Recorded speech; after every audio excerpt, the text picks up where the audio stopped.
today it is your host, Isaiah Ramirez, joined by Cristal Santos, Sal DiMaggio, Tommy uh, Bavaro with sports. And hey, guys, we're very excited to start the morning buzz.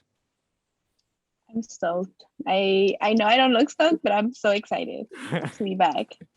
How you doing, Sal? Good? I'm good. Chilling? But good. Nice, nice, nice. What about you, Tommy? How you doing? Doing good. Doing Just good? chilling. It's first day Sure, of September already. It I know. It went by so fast. How was your guys' summer? was really good. Busy, but hot. Okay. Relaxing. Relaxing. Love to hear it. Sal, your summer? Same thing. I can agree I with took that. a few summer classes to get a head start, so that was like exciting and stressful at the same time. So Oh. Hey, I took summer classes. They're a lot. They're like a lot into like a few seconds.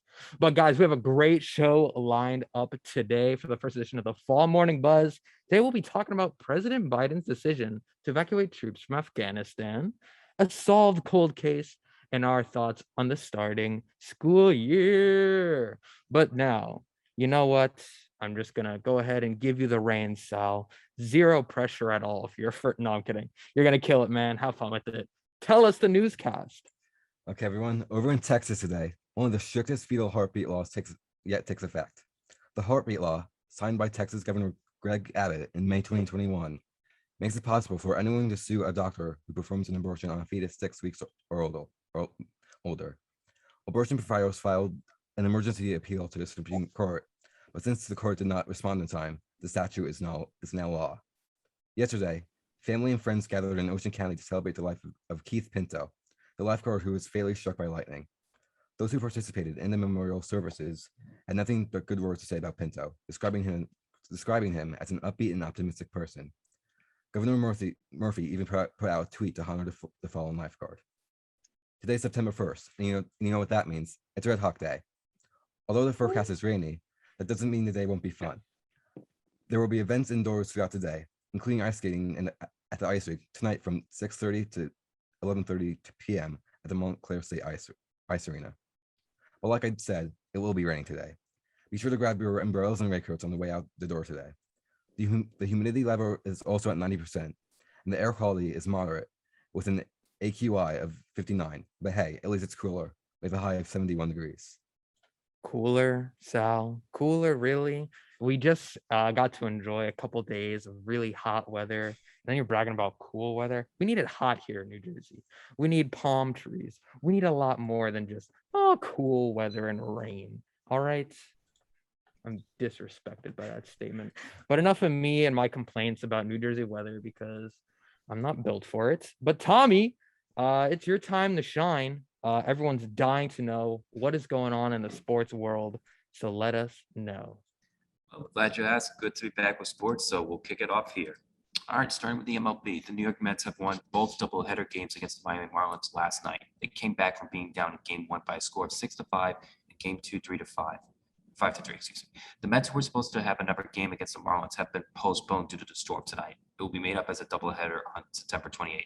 Phillies, who are trying to get back into the playoffs, are on a 5-game winning streak as they beat the Nationals by a score of 12-6. The Phillies and Nationals continue their series tonight at 7:05 p.m. The Yankees have lost to the Angels 6-4. They have lost 4 in a row. The Yankees continue their series against the Angels tonight at 7:07 p.m. Mets radio broadcaster Howie Rose called his final game for the 2021 season yesterday as he'll be taking leave of absence due to surgery. Rose plans on returning for the 2022 season. As the 2021 NFL preseason concluded, the New England Patriots have announced yesterday that they have released quarterback Cam Newton. Mac Jones, who was drafted in the 2021 draft, will be the Patriots' starting quarterback. Philadelphia 76ers Ben Simmons has requested that he wants to be out of the team and does not intend on attending training camp this upcoming season. In the NHL, the New York Islanders have reportedly extended Casey Zizekas to a 6-year deal extension. And Montclair Sports, it's back. Yes, the storm is on today, but schedules are still on as of right now. So if all goes, depending on the forecast, men's soccer takes on Centenary University at 12 o'clock p.m. Women's volleyball plays FDU Florham at 7 p.m. and women's field hockey plays New Paltz at 7:30 p.m. And that's all I have for sports for today.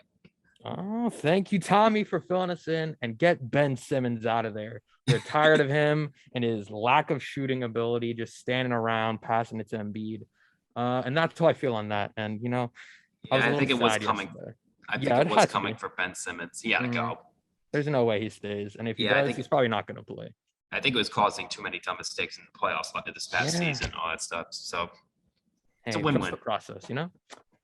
But anyways, as much as Trust I'd the love to process. talk about sports more, this is not a sports show for the most part. Yeah, We it's got some, unfortunate.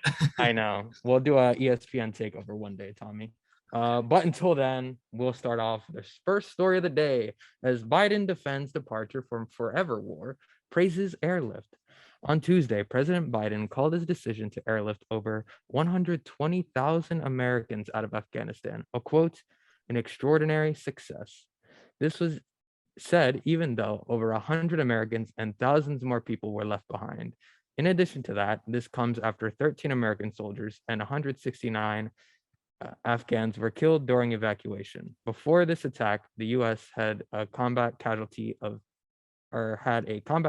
in 18 months. Hadn't, excuse me, guys.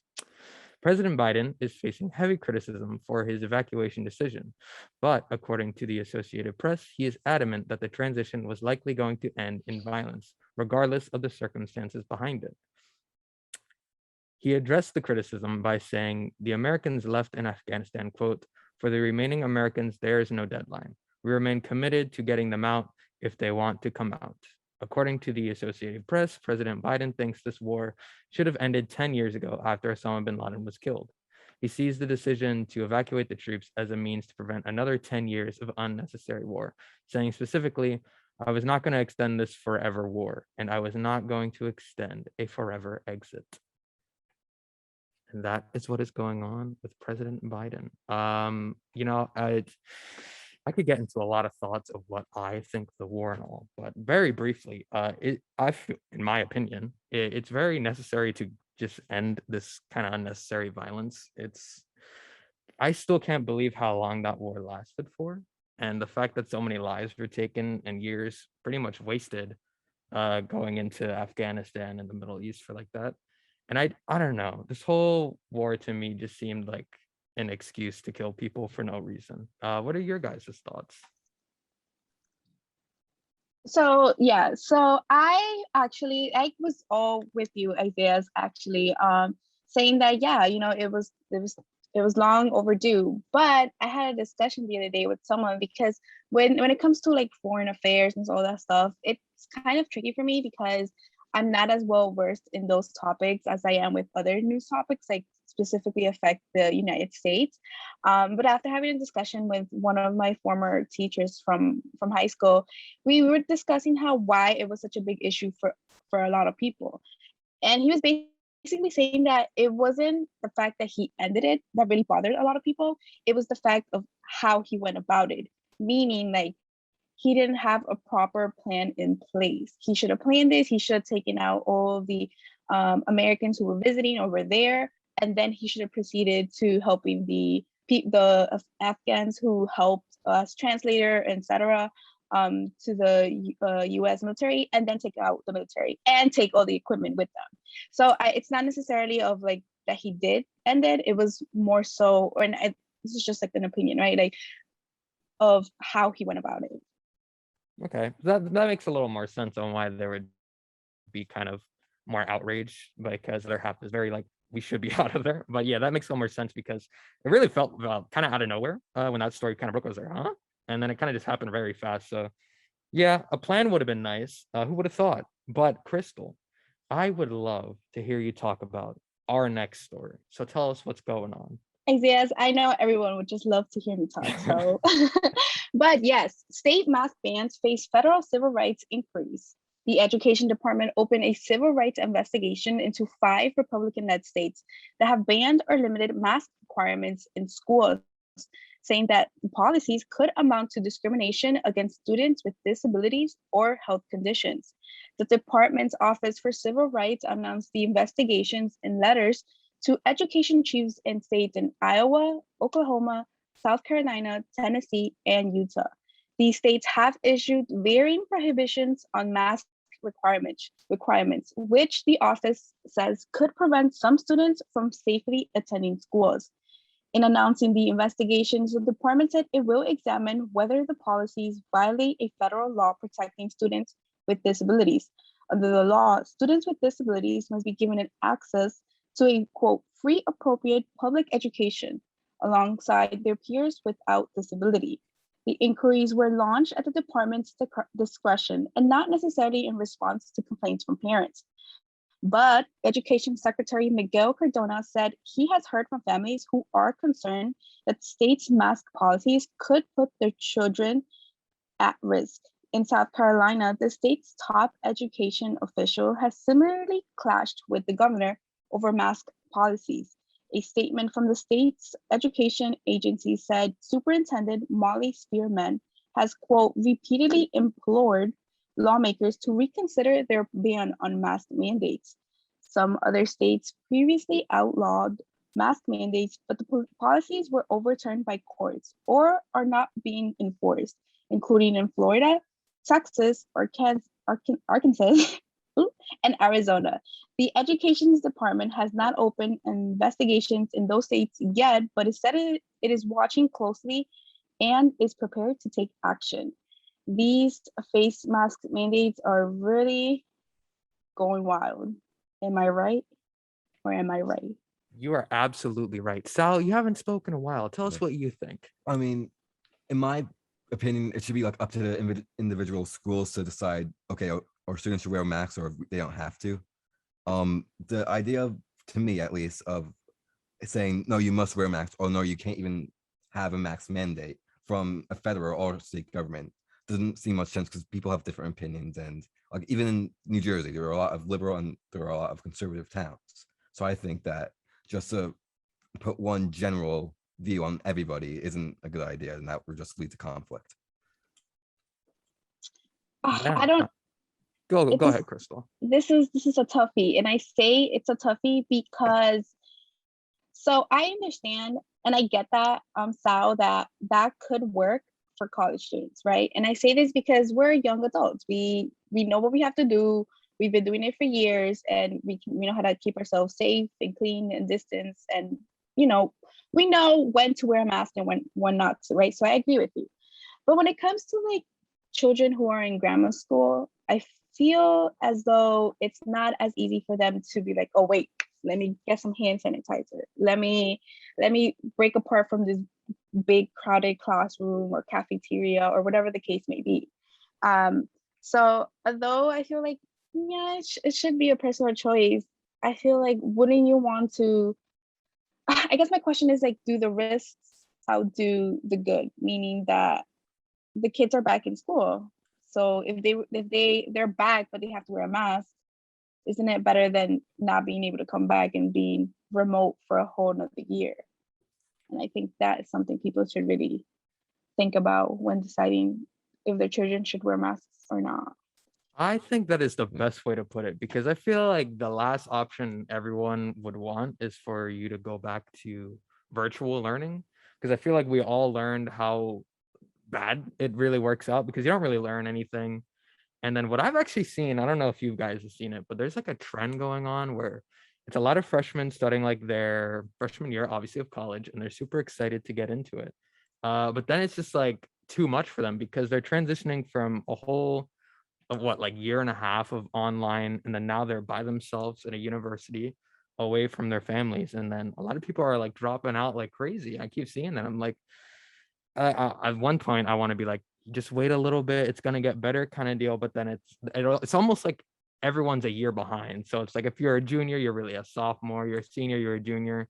It just feels like a red shirt year. I feel, well, Tommy left, but he would understand what that means. I don't know if you guys do, but it's like a year that was kind of just like, all right, we learned, but we didn't really like learn. You know what I mean? Unless you are going onto campus.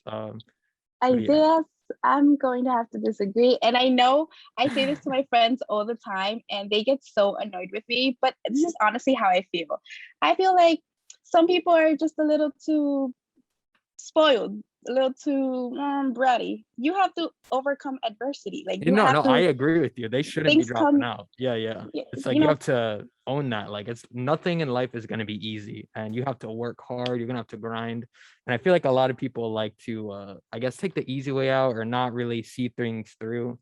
But for me, it's like, come on, guys. Like I get it, you're a year behind, but still, like, work it out a little bit. Give it a chance before you quit on it.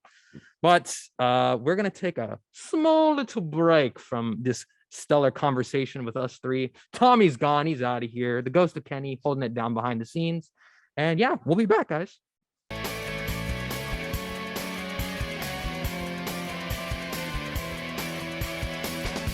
After a couple technical difficulties and a few songs skipped, we are back. Contrary to popular belief, we are back on the Morning Buzz, the first edition of the fall. Everyone get hyped. We're ready for the fall semester and all that jazz, I guess. And yeah, so again, we're gonna keep the stories moving as we continue on here. As a man is charged in a 22-year-old cold case murder of New Jersey teen. A man was arrested Tuesday after he was indicted by a Middlesex County grand jury in the 1999 cold case murder of 17-year-old Sayreville resident Nancy Noga, officials said. According to the Middlesex County Prosecutor's Office, 49-year-old Bruce A. Sinmaski of Bargent was indicted for first-degree murder, first-degree felony murder, first-degree aggravated sexual assault, first-degree kidnapping, and third-degree possession of a weapon for unlawful purpose in connection with the killing of Noga. Middlesex County Prosecutor Loconda Cincone said, the decades since Nancy Noga's death, law enforcement has relentlessly pursued justice on her behalf. The advancement of modern scientific tools has allowed the endeavor to enter a new chapter. Szymanski was in part identified through the use of genetic genealogy conducted by the chief genetic geologist of Parvin Nano Labs, C.C. Monroe, the office said. He was arrested near his home by members of Sayreville Police Department, Middlesex County Prosecutor's Office, and the Barnegat Police Department after a brief foot pursuit, authorities said. He was being held at Middlesex County Adult Correction Center, where he awaited pre-trial detention hearing in Middlesex County Superior Court. Whew, that's a heavy story, huh, guys? That case is older than me, or 1 year younger than me. I'm sorry. I was born in 1998, and this happened. That's a long time. Yeah. To kind of have this unsolved mystery almost. What are your guys' thoughts on that? Is there going to be a Netflix movie on this sometime? What are you guys thinking? I mean, I just think it's a good thing that the advancements in science that we've been making are able to lead to good things like this, like holding people accountable. And I think that if we have more advancements like this, that for example, what we're doing with police brutality, for example, this might have something to do with that. And I think if we focus on what is important to society and try to make our advancements for good, I think they'll be beneficial for all of us in the end. Yeah, I mean, this was a case of science doing good. A lot of heavy words that sometimes my mind cannot pronounce, but there was some genealogists. Got it right. But yeah, there was some cool stuff in there talking about how they were able to kind of find who did it. So shout out to science doing its thing. But we are going to move on. Cristal, I think it's your time to shine again. Tell us what's up. Isaias, please. I shine every day, all day. Thank you very much. My bad. Yes, but I'm so happy that case was solved. I feel like it gave closure for her family members and just one more crime being solved. And then moving on to the next story that I know some people may not be so happy with.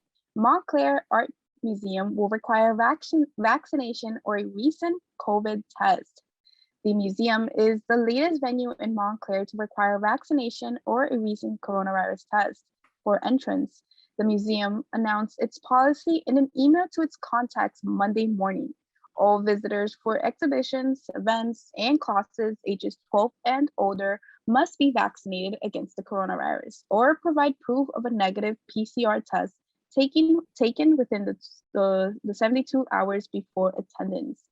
The museum will accept a CDC vaccination card or a photo of one. An attendee can also demonstrate vaccination through the state's immunization app, such as New Jersey's Docket app or New York's Excelsior Pass. At the Montclair Art Museum, visitors over the age of 2 will also be required to wear face masks that fully cover the nose and mouth. regardless of vaccine status. Those experiencing any symptoms of coronavirus are, of course, asked not to attend. In an email addressed to the community, the museum said, quote, "The health, safety, and comfort of our members, visitors, and staff is our highest priority, and we appreciate your cooperation." So now you heard it here first, folks. If you are planning to attend the Montclair Art Museum, it's now requiring you to get a COVID test or be vaccinated. So make sure that you either have a picture of your vaccination card or have a way to prove that you've been vaccinated or had a COVID test. Get that thing laminated too. I still gotta get mine. I don't want to get like spilled juice on it or something. That'd be very unfortunate because I don't think you can just get one very quickly again. I don't know how that part works. Maybe the ghost mechanic can let me know.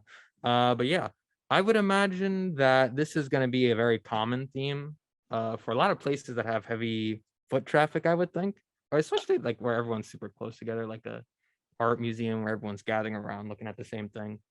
But yeah, I feel like I kind of saw this one coming. What's interesting though is that I think it's Krispy Kreme. Like if you show them your vaccination proof, they'll give you like 2 free donuts or 1 free donut, something like that. So, there's some cool things that people are doing. And, hey, if you want to go out, this is the world we live in. You're just going to have to, accept it on it and move on, carry on. You could be anti-vax, pro-vax, doesn't matter. If you want to get in, you got to have something. So I think it's pretty clear. I think it's funny that you say that because the other day I stumbled upon a video where a person was basically saying like, hey, these restaurants, when New York City first started saying how certain gyms and restaurants, in order for you to like dine in, you would have to have proof of being vaccinated. And someone said, well, it's my business, it's my money. And if you don't want my money or my business, I'll just A, take it elsewhere, or B, not cook at home.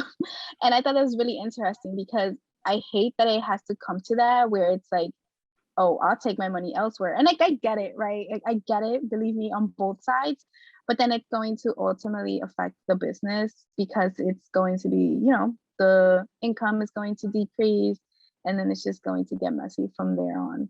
But I guess it's kind of what you said, Isaias. It is just the world we are living in right now. And it sucks for those who don't want to get vaccinated because I guess your choices of where to go and where to dine are going to start limiting, start shrinking little by little. And it's crazy. So update from our ghost here, our resident ghost, is if you do lose your vaccine card, you could go to the New Jersey Immunization Information System site and request a new one. So if you spill some juice on it, like that's a possibility, you can get a new one. But I will say this is kind of like a lower level of what choosing to get a vaccine or not to get a vaccine could be, because I wish Tommy was still here, but the player that was released, Cam Newton, a lot of people are saying he was released because he had refused to get his vaccine and he already had to skip like 5 days, which showed like the rookie quarterback. I don't want to get too into detail, but there's going to be points where I feel sometimes vaccination choices are going to affect people's jobs.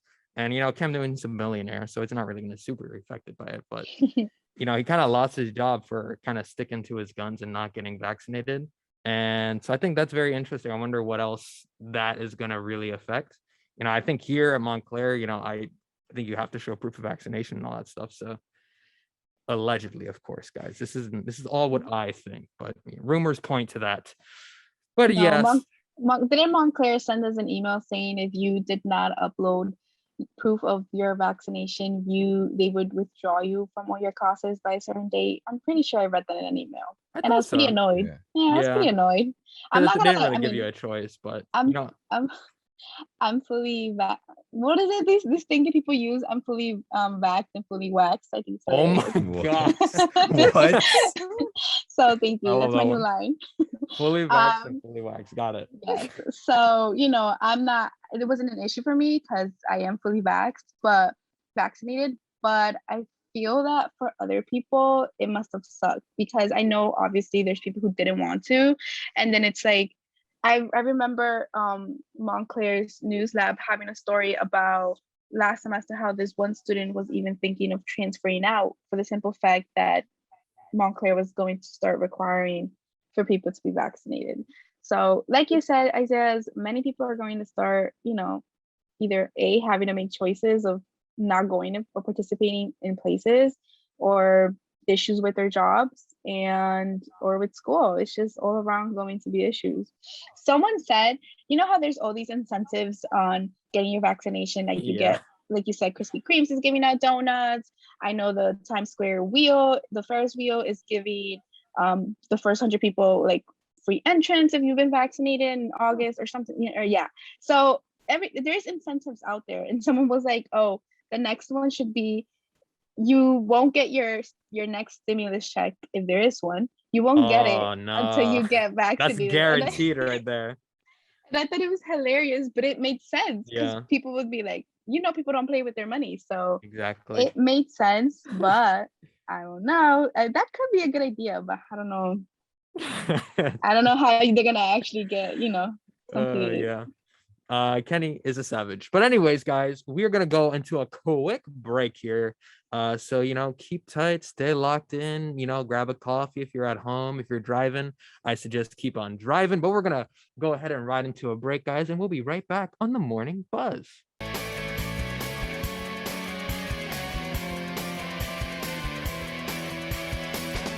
Hey guys, we're still pretty cool according to Josh, and that's great to hear. I like that show, or the little, I don't know what to call it, station ID. That's what it's called. It's very creative. Shout out to Josh. He's a madman when it comes to creativity. But enough about Josh. He's not here. Who cares about him? We're gonna move on to Sal with the weather.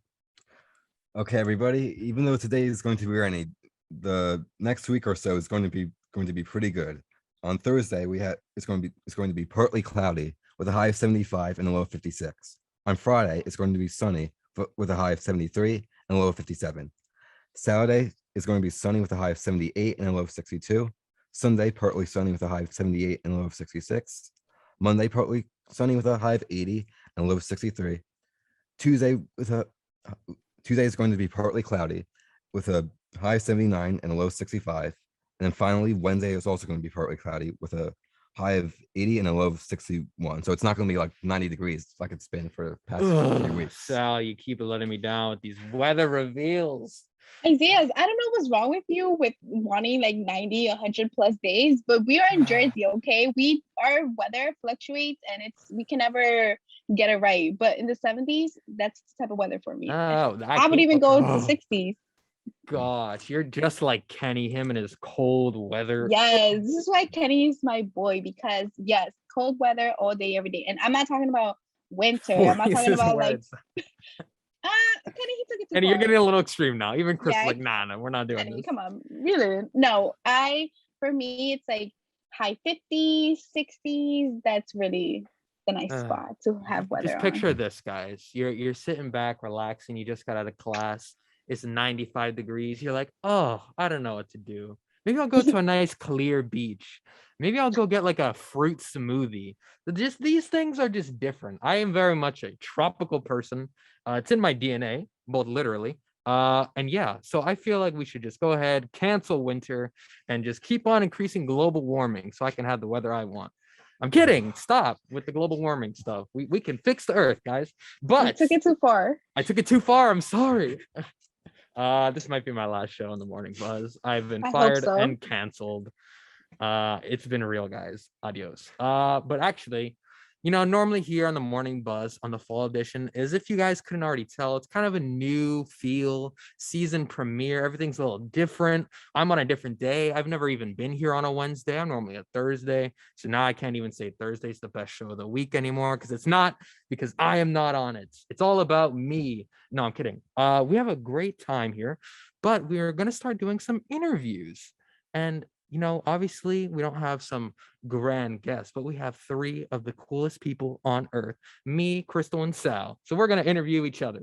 So Isaiah, I'm sorry to cut you off. I thought you met Cristal, Kenny, and Sal as the coolest people on Cristal, earth. I'm going to mute you. Okay. Goodbye, I wish Cristal. You would. I wish you would. Okay. So what do all your classes look like this year? Cristal, you want to go first? Yes, ladies always first. So my schedule is kind of annoying. It is my one of my last semesters, and I think it's kind of annoying. And I say this because I have class Oh my Monday, God. Tuesday, Wednesday, and Thursday, which is really freaking annoying. For my entire college career, I've always made sure to only have classes on 3 days, and then the 2 days will either be free, so I can do all my work or do my internship or just something. And now it worked out weird where there's one class each day, just one class, which is kind of annoying. But other than that, I'm excited. These classes should be fun, should be interesting. So I'm looking Ooh. forward to it. Hey, good luck with the 4 days in a row of commuting. That's rough, but at Yeah, least it's one class. So I don't know. That's very unfortunate, Crystal. Uh, Sal, extremely. Sal, what about you, man? What's your schedule looking like? I mean, it's pretty scattered. I have Tuesdays off, but I also have what they call an asynchronous class. So Mhm. basically, I don't meet for it at all. I just do the work online on my own time. Oh, So interesting. I'm not looking forward to that because that's basically virtual again, and I Yeah. didn't enjoy that. But I mean, the rest of my week is good. I'm excited for most of the classes I have. The only other upsetting thing though is that one of my journalism classes as a freshman is from 5:30 p.m. to 9 p.m. on a Monday night. Oh, get used to that, my friend. I've had many late night classes like that. I think one class actually went to 10 one year, Oh, I could maybe. But yeah, no. you'll get used to it. At first, it's gonna be annoying, but then you're a freshman, right? Yeah. How are you liking? Is this your first official day on? Do you live on campus? Yes, Drive? I live on campus. Okay. How's that been for you? I mean, I've enjoyed it. Like I took some classes over the summer as well, so I'm sort of used to the workload, Okay. but like that was also like crunched down into 5 weeks, so like I know kind of what to expect, but not really. But I'm excited for like what's to come, like getting involved on campus, participating in my classes, like meeting friends, Oh, stuff like cool. that. So I am so happy that as a freshman, you are here involved with the morning buzz and with the radio station in general because it's super cool. A lot of people will always opt out not to be involved and for silly reasons, right? Because they're shy. I mean, it's not silly being shy, but like, like you don't want to get out your comfort zone. But I feel like college is all about that, like new experiences, meeting new people. So I'm so stoked that you are here with us and you're gonna be here for the Wednesday edition of the Morning Buzz. So lit. Hey, shout out to you, Sal. You're doing your thing as a freshman, and Crystal. I hate to be that guy, but Sal's not going to be with us for Wednesdays. He's just another guy, Oh, helping us out for today. just He's going to be another on guy, Thursdays. just another guy breaking my Yeah. heart. Mm-hmm. This is why Yeah. I can. This is my first heartbreak with a man, and I've never felt this way before in my Oh life. my gosh. I'm so heartbroken. Ugh. But I know. I'm devastated. I can. Kenny, I'm gonna need Kenny to make that switch. Thank you very much. No, I'm kidding. Sal, before we embarrass you a little bit more, I'll tell you about my classes this year. This is the first semester I'm taking classes on 3 different days because normally I would only have to take all my classes into 2 days because I was a commuter and didn't have a car. So I had to work and then also, go to school on the train. And then I was like, I can't go 3 days because I got to get that money. Very complicated. So now, last semester I had my car as well, but then the world ended. So I got to take classes online, save that gas money. I was very happy about that at least. But now this year, I'm actually going to be driving to campus multiple days in the week, 3 days. I think it's like Wednesday, Thursday, and I don't know, another day. But it's exciting because now I'm in the point of my college career where it's like really not gen eds, and then I'm actually doing stuff that seems interesting like audio production. Oh, doesn't that sound so fancy?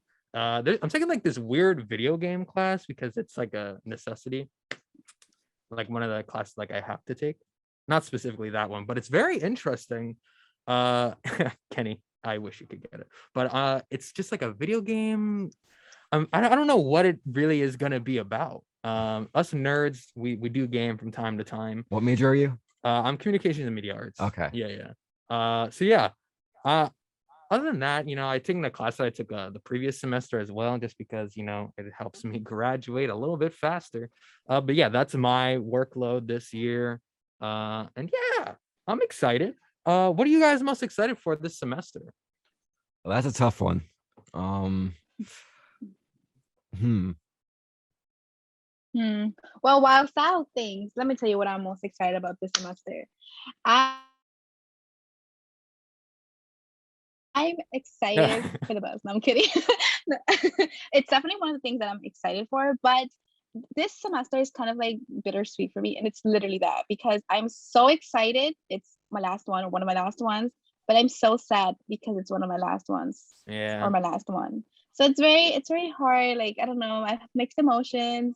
And this is like the first thing for the fall semester that I'm doing that really feels like the fall semester is being involved with the bus because I've been involved with the bus since like forever, what feels like forever.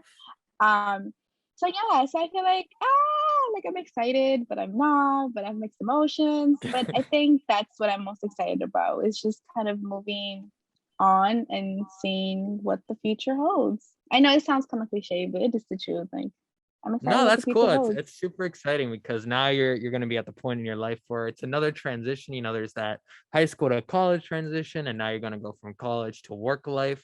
And so you know what, Crystal, I haven't known you for that long, but I'm excited for you and your next steps in your last semester or second to last semester.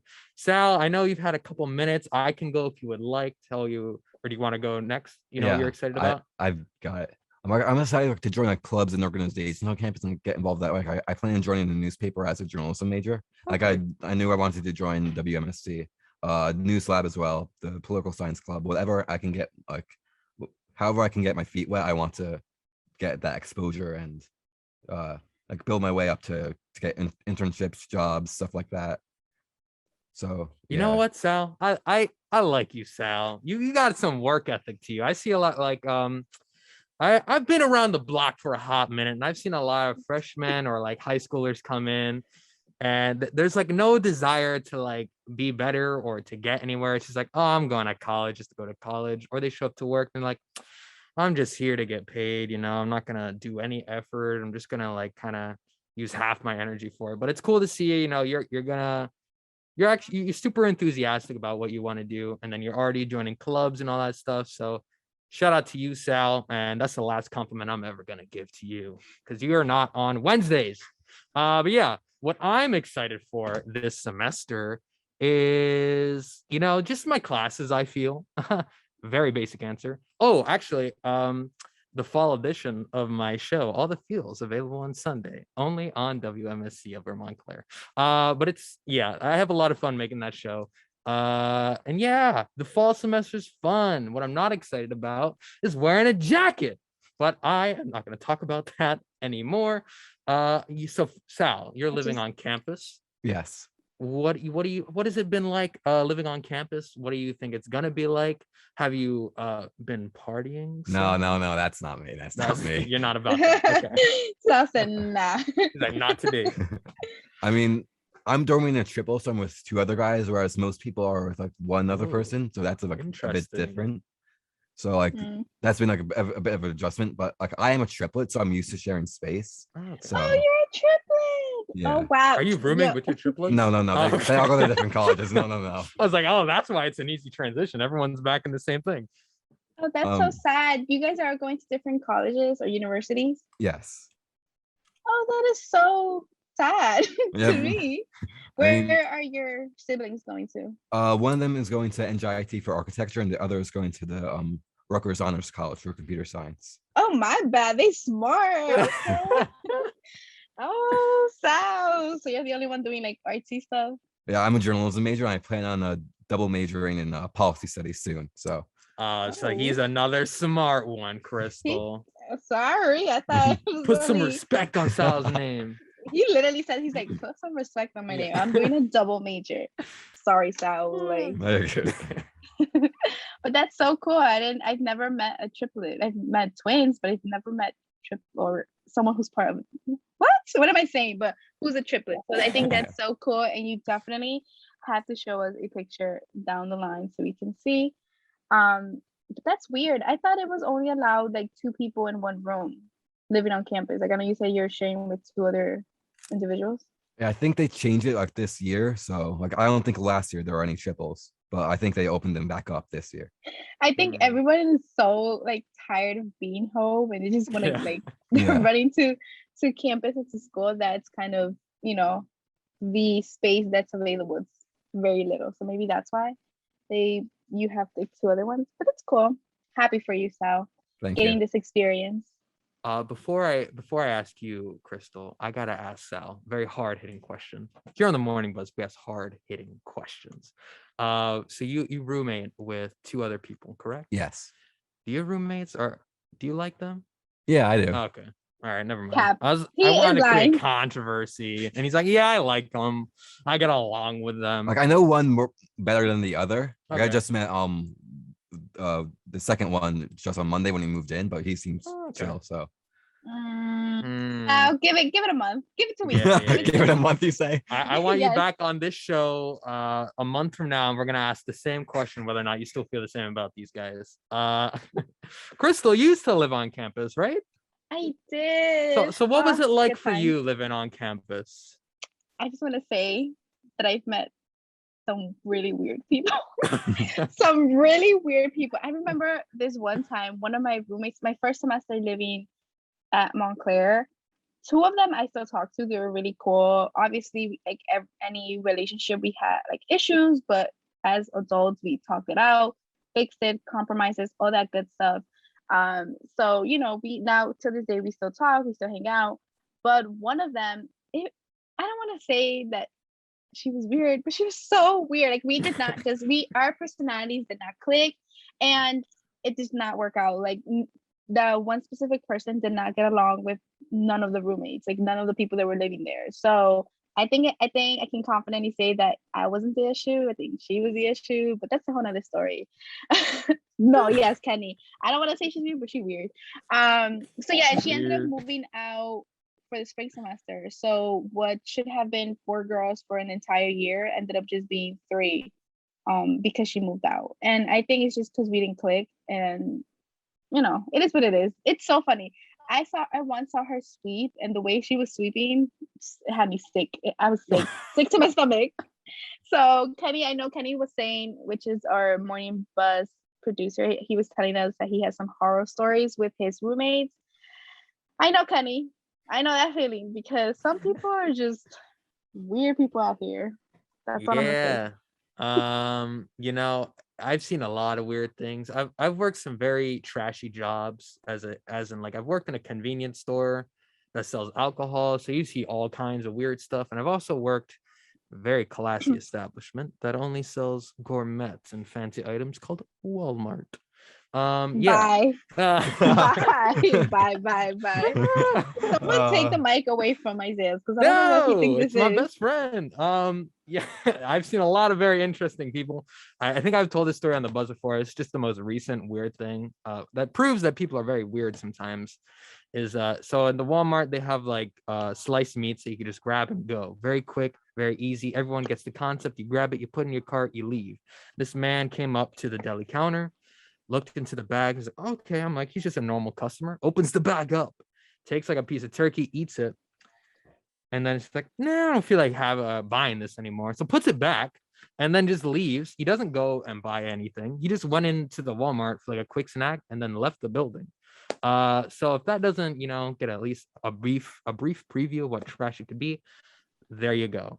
So people are weird, people are trashy. That's what I like to say.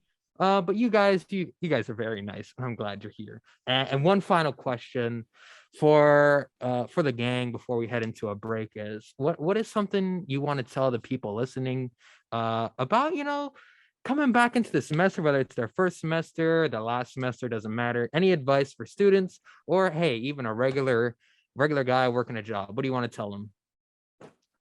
What I have to say is just use your head, and I mean that in both like the COVID sense and the normal sense. Like as we're going back into things, things may seem to be getting better, but we have to still worry about the Delta variant. I hope there's like a new variant in South Africa or something that's more mutated. And I think that like if we become too lax, we're just going to take a step backwards. And in the sense that like the normal sense, use your head. Just make sure that if you're on top of everything, like for students, like it's a new school year. And I think that Just like Hey, planning your day out and like making sure that you're on top of everything is just going to benefit you in the short run and the long run. I agree. I like that. So, what I would tell our listeners is that this is something I live by. So it's not controversial, but be happy. Literally, like do what makes you happy. And like I know it sounds super corny, and I don't care, and I'll continue to say it. Like literally, especially for all those new students who are going to, start college or had a delay or didn't get what they want. It's honestly, you shine in the face of adversity. So continue, keep going. Stuff are gonna get hard. You are gonna have long nights, even maybe some sleepless ones, but it's part of the experience. And honestly, there's a whole bunch of people, maybe some students who graduate who do it every year. So you're gonna do it. You're gonna do just fine. But yeah, I feel like college is one of those times where it's really, and it's not even college, like outside of college, inside of college, wherever you are, just be happy. Do whatever you want. Like if people are gonna. This is what I say. People are gonna talk about you, whether it's good or bad. So if you want to give them a reason to talk, go right ahead and drop mic. Thank you. drops the mic, and I will end it with my piece of advice. And I guess this is for everyone. Is that we're all pretty young here, I would like to say. And I feel like a lot of times everyone expects to have like their life figured out by the time like they're 25. But it's not true. I feel like your 20s are for not figuring out who you are, what you want to do. It's just, getting the things necessary to start your life after your 20s. So if you're like 37, you're still wondering what to do. I'm not going to say it's over, but I say, it could be worse. And I feel like I have that opinion about everything. I always just, if things are very bad, I'm always like, it always could be worse. I could be dead, but we're going to move on and into a break. That was not the best piece of advice. I'm very much more concerned about the song that's going to play next. But we're going to go into a break, guys. Keep it locked here on the Morning Buzz with me, Cristal, and Sal. We'll be back.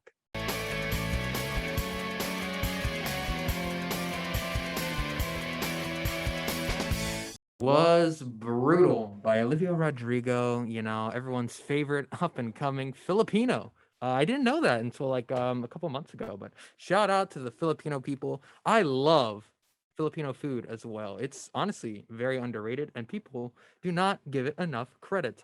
Yes, I agree. I love See, Filipino food. I know. Especially I know it's the super generic franchise, but Jollibee is so good for fried chicken. Bye.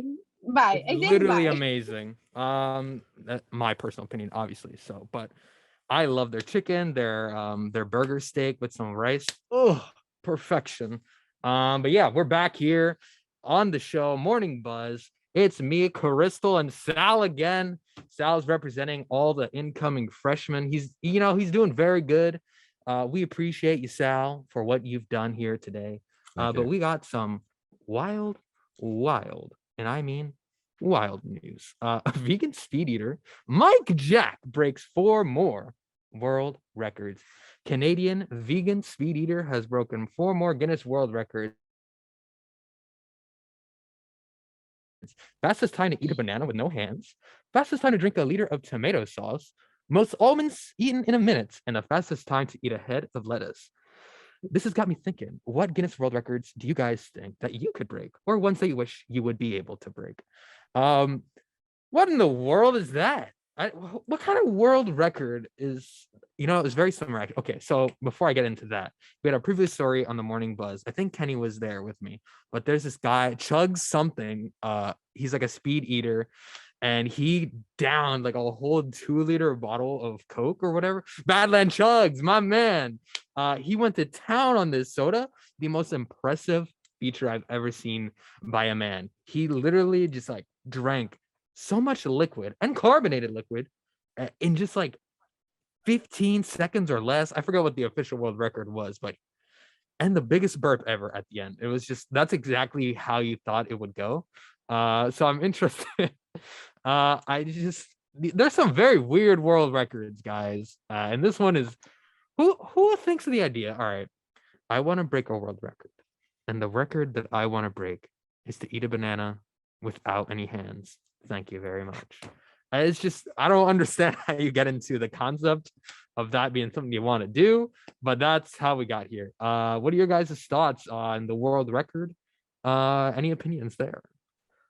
I mean, I don't know why if you're going to do a competitive eating world record, why are you going to do it vegan? Like, I know. Hey, don't hate on the vegan community. They're people too. They're disgusting. They're people. I'm kidding. You're not disgusting. I guessed you. Yeah, I said what I said. Cristal, any thoughts on the world record? I'm trying to figure out if there is one that I could break. Mm. Oh, and I actually was gonna say I was gonna come here and say be like, I don't think I could break anything because I'm very particular about certain things. But I started like Googling some world records and what I could possibly do. And I think that if I was really committed to it, I can and would have been able to break the longest haired record. And I say that because my hair tends to go really, really long, and it's up to like I don't know, for those who can't see, it's up to my. It used to be up to my knees, Oh my and god. yes, and then I cut it up to my shoulders because I had like that crazy moment where I was like, I'm just gonna take it off. I'm just gonna cut it. So I cut it up to my shoulders. And my hair is long again, and it's reaching to that point. So I don't want to get it to that point. I like it right before, like by my waist, you would say. So yeah, I feel like if there is one that I could have and would have broken, would be longest hair. Boom. Interesting. Sal, what would you break as your world record? Most panicking in 1 minute, probably. The most what? Panicking. Oh, that's funny. This morning was because this is my first time like being live on air ever, so like I couldn't sleep last night. It was not well, I'm here now and I'm doing just fine, so I guess it's all good. Sal, you're doing just fine. And I feel like if I wanted to break a world record, it would probably be two ideas for me. It'd be the fastest sprint for like the 100-meter, just to say, I'm faster than everybody. He's lying. But then the second one would probably be like the fastest time completing Super Mario Brothers in history, just because I feel like that's impossible because I've never beaten the game and it's very hard, I would say. Sal, are you a game? From time to time, From I play time to games, time? but Okay. not. He said, easily. I don't do those nerd He said, I'm things. not. You stupid That's nerd behavior. That's nerd behavior. You don't think do I that. would play a game? No, I play from time to time, but like I just did a live stream with my friend last night. So okay. I used to play quite often, but as you grow older, I feel like you just kind of lose that passion, I guess, where it's I don't really play much. But when I do, my most recent game that I've been playing is the one and only Wheel of Fortune on the Nintendo Switch, and I will say that game is like no other game ever. It takes time to think. You got to solve these puzzles. It's a lot of fun. And yeah, that's my favorite game right now. Cristal, are you a gamer? Are you a nerd? Yes, Isaias. I game like every day. Like, oh yeah, you yes, do the I game play. things. Yes, I play the computer ones and the yeah. game. What is that? It's not a Game Boy. No, that's a game. Game Boy, that's close enough. It's a Game Boy. I'm a Game Boy type of girl. No, I'm kidding. When I was little, I used to play a little bit because I have a brother, an older brother, so he would be playing with this. So that's how we would spend some time. But no, I don't really play. I would say for some time growing up when I was like in my teens, I used to love Cooking Mama. I think it's called. Oh god, I remember that one. Yes, I used to love that game. Oh, and I also like Mario. I like playing it. I don't play it right now. Yeah, I feel you on that. But hey, guys, this is the WMSC Upper Montclair. We're going to head into another break here on the Morning Buzz, and we will be right back shortly.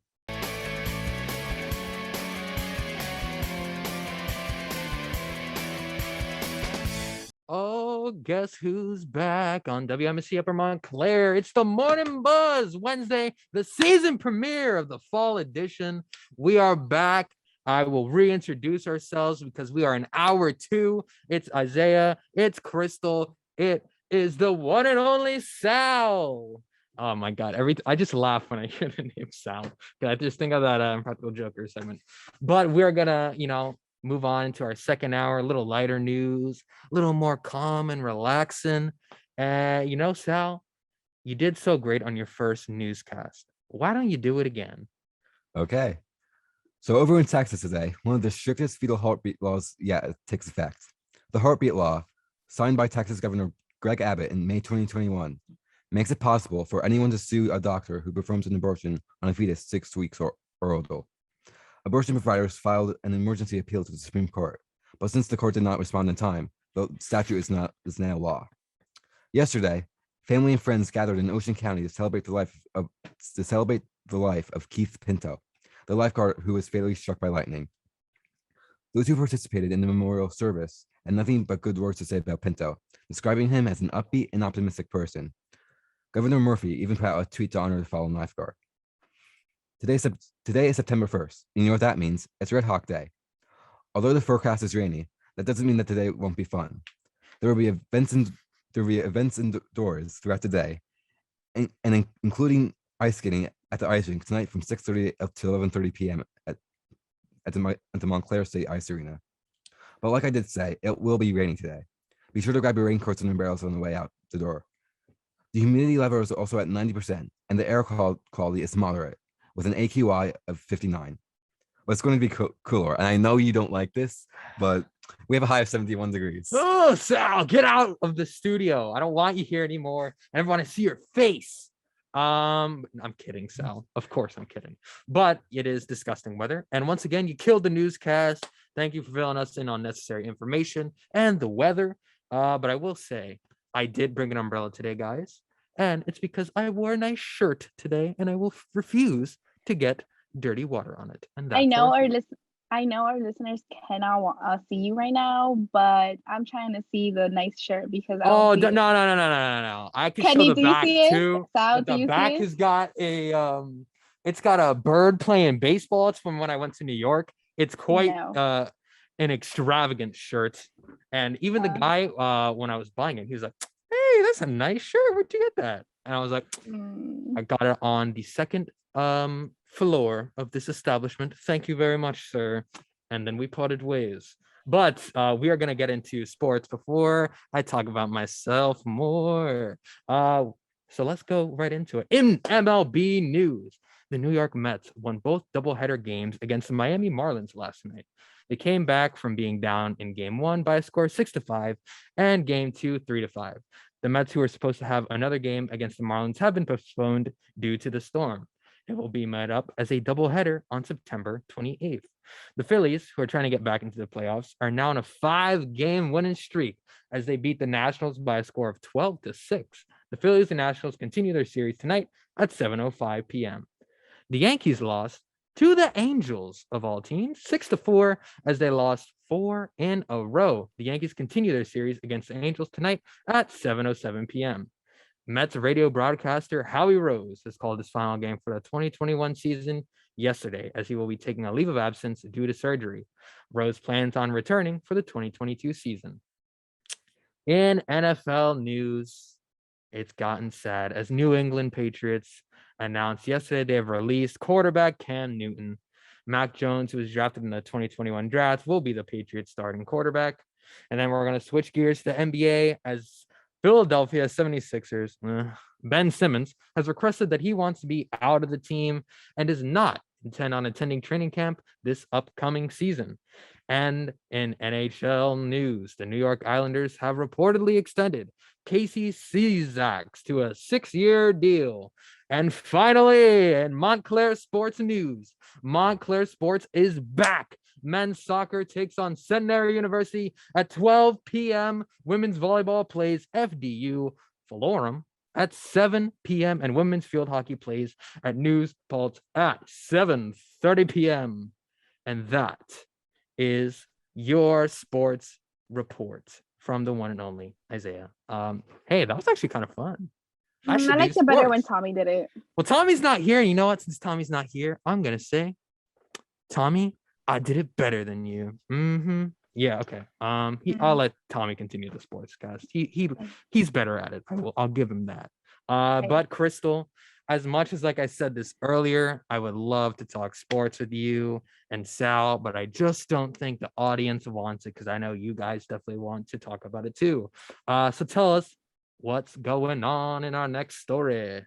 Isaias, I don't think our listeners want that, and I don't want that, so we'll leave it at that. But the Fresh Prince reboot has found its star in Jabari Banks. A new iteration of the Fresh Prince of Bel Air is coming our way, and we finally know who will be starring in it. On Tuesday, Peacock announced that newcomer Jabari Banks will be playing the iconic role of Will, previously played by Will Smith. Funny enough, like the character he plays, Banks is from West Philadelphia, born and raised. He recently No. graduated from University of the Arts in Philly in 2020. Though this will mark his first big acting role, he is also a songwriter, singer, rapper, and basketball player. The new series titled Bel Air will be a modern day retelling of the classic 90s sitcom, inspired by a viral YouTube trailer created by Morgan Cooper. Per the show's official tagline, Bel Air will be a quote, dive deeper into the inherent conflicts, emotions, and biases that were impossible to fully explore in a 30-minute sitcom format, while still delivering swagger and nods to the original show. A release date hasn't been set yet, but it has already been picked up for 2 seasons. So, how exciting is that? It's actually super exciting because I don't know if you guys grew up watching The Fresh Prince of Bel Air, but that show is iconic. That show is, in my opinion, one of the best sitcoms that I've ever seen because Will is such a relatable person. He's funny, especially his dynamic with Carlton. And who doesn't remember the Carlton dance? But yeah, that show is amazing. I loved that show. And I don't know if I'm really excited for like a remake of it because I don't really know much about it either. I think I'd wait for like the official trailer to come out and then I'll have more opinions about that. But that's cool that they're, I guess, remaking it. But man, that show, I love that show, especially watching the reruns before I go to school. Man, one of the greatest acting moments I've ever seen is in the one of these episodes of The Fresh Prince of Bel Air, is when his dad comes back for a little bit, and then they're gonna like live together, I believe, and then the dad bails on him for like the second time, and then Will and Uncle Phil have this real deep heart to heart, and then Will's going off. He's like, "I never needed you to get this far in life," and all this stuff. And it was a very emotional moment because for me, I have never met my father. So when I saw that, I was like, man, that is just a powerful, and it just felt real. Like I felt like that was Will's actual life in that moment. So that show, I will be forever grateful for all the laughs and smiles it gave me. What are your guys' thoughts? What network is the new one supposed to be on? Do you know? Peacock. Peacock. Okay. I mean, like the show is like iconic to say the least. Like to our and the to our generation, like and going a few years back, and and it's so funny because like before COVID hit in my high school, like for like morning like TV show, we used to do like intros like to different movies and songs and stuff like that. And right before COVID hit, we were planning to do the Fresh Prince of Bel Air. Ah, Yeah, no. like, and if my friend like Kelly is listening right now, shout out to you, Kelly. She's going to know what Shout I'm out to talking Kelly. about. And like, it's just like the show, and it's so iconic, and Mhm. so I'm searching for the right word right now besides iconic. It But was like the golden era, I yes, feel, for sitcoms was in the 90s. And Fresh Prince of Bel Air, definitely. Family Matters was a classic one too. My Wife and Kids was a great one that I used to love. The George Lopez Show, which I don't think gets enough credit for the sitcom it really was, but there's a lot of great sitcoms that were in those kind of stretch of years. So yeah, Crystal, what do you think? I've I've never actually watched the Fresh Prince of Bel Air. I've never Crystal, I've never watched it, okay? I'm gonna need you but I to could no, I'm trust you. I've Hold never on, watched I have it. a sound of play. Keep talking, Crystal. You're gonna be interrupted by a random sound at some Yes, so I've never actually watched it. Of course, like I'm familiar with the show because it is very popular. And I've seen like snippets of it, right? I remember one of my professors used it as an example for I forgot what it was, but it was in one of my communications classes, and he used it as one of the examples. So I'm definitely familiar with the show, but I've never actually sat down and watched it. I wonder if the original one is available anywhere. Does anybody know? I Maybe I would can start watching it. I can't confirm it, but I would think it's probably on Peacock because I imagine they probably still have like the rights for that show. Yeah. NBC, Universal kind of thing. I Yeah, can't so confirm that, but yeah. I just Googled it, and apparently you can watch it if you have HBO Max or if you Oh, pay a fee on either Apple TV or like Prime Video, which is kind of interesting. And maybe something if, oh, actually, Mr. Isaiah, since you work at Walmart and get paid the big bucks, maybe you can give yes, me the money so I can sir. subscribe to Hey, HBO Max and watch the show since you have a problem with me not yeah. knowing the show. Thank you. Us My rich Venmo is people. There it is. don't worry, Isaiah. I'll send you my Venmo later after the show. Okay, Thank I you. got you. I'll cover your HBO Max subscription for the next 6 months. Uh, but yeah, Crystal, you're doing yourself a disservice by not watching it. I really, truly recommend, in my opinion, The Fresh Prince of Bel-Air. It's just a classic show, one of my favorite ones. And if you don't like it, I don't know what to tell you, Crystal. You just don't have good taste in entertainment then. But yeah, this should be exciting. Remakes are kind of hit or miss most of the time. They're either like, oh, that was surprisingly good, or like, oh, why did we do that again? So I feel like this, maybe we'll have the similar success like to iCarly. I haven't watched it, but I've heard nothing but positive things said by like the iCarly remake. Took a couple like seconds to like get going. Well, it's not even a remake, right? It's like a sequel, right? It's kind of just like an add-on to like the future, right? I don't watch that, so Yeah, don't me ask neither. Oh me. my god. What do you guys watch? Not that. Yeah. We're young adults, right, Sal? Right. Tell him. Sal, what are you watching? Huh? I mean, I like mostly like director of like popular shows like the big. I can watch the reruns of The Big Bang Theory. Oh my Friends. god, Sal. The Big Bang Theory. Oh, you don't like that show? Oh, You don't like that I show? hate The Big Bang Theory. How do you not like The And Big the Bang fact that Theory? it plays on TV is a disservice to people's ears and their eyeballs. Because I hate the writing in that show. I hate all the characters in that show. The only thing good about that show is like the girl who plays Penny. She's actually a good actress on the show. There's a show on HBO Max that she did, The Flight Attendant, I believe. She was, yeah, Kaylee Cuoco. She's actually a good actor. But the rest of that cast, I just You don't like Sheldon Cooper? no, Sheldon is so annoying. That's a point. Ugh. And then the baby Sheldon show, like who wanted little Sheldon or whatever they call I it? like that though. Of course you do, Sal. You freshmen are animals. Oh my god. But we gotta take a quick break before I lose it even more on the Big Bang Theory and such. But we'll be right back on the Morning Buzz. Woo.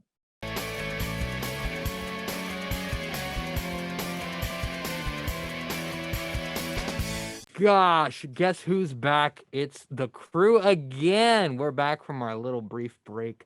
That was Make It Easy by Little Fevers. Very interesting song. And we're just gonna keep the ball moving, as they say. And we are going to get into our next story of the day. And it is Moderna vaccine could create twice as many COVID antibodies as the Pfizer vaccine study says. I am a Pfizer gang all the way. So this is very tragic news for myself. Moderna's COVID-19 vaccine created more than twice the antibodies than the Pfizer COVID-19 vaccine, according to a study comparing the immune response to the inoculations. The study of nearly 2,500 workers at a major Belgium hospital system discovered that the average antibody levels of those who took the full course of the Moderna vaccine was 3,836 UMLs, while those who took a full course of Pfizer vaccine had antibodies of only 1,444 micromilliliters. The study results published on Monday in a letter to the Journal of American Medical Association proposed that the difference in immune response might be explained by two things. The Moderna vaccine contains more of an active ingredient than the Pfizer vaccine, 100 micrograms versus 30 micrograms. There is a longer amount of time between the doses of the Moderna vaccine and the Pfizer vaccine. Moderna's 2 shots are spread out by 4 weeks, while Pfizer's shots are spread out by 3 weeks. So that is the update, guys. if you guys feel like revealing, I've said that I have the Pfizer vaccine, and it's all up in my blood and all my system. And that's unfortunate. I wish I had a little extra oomph to my vaccine.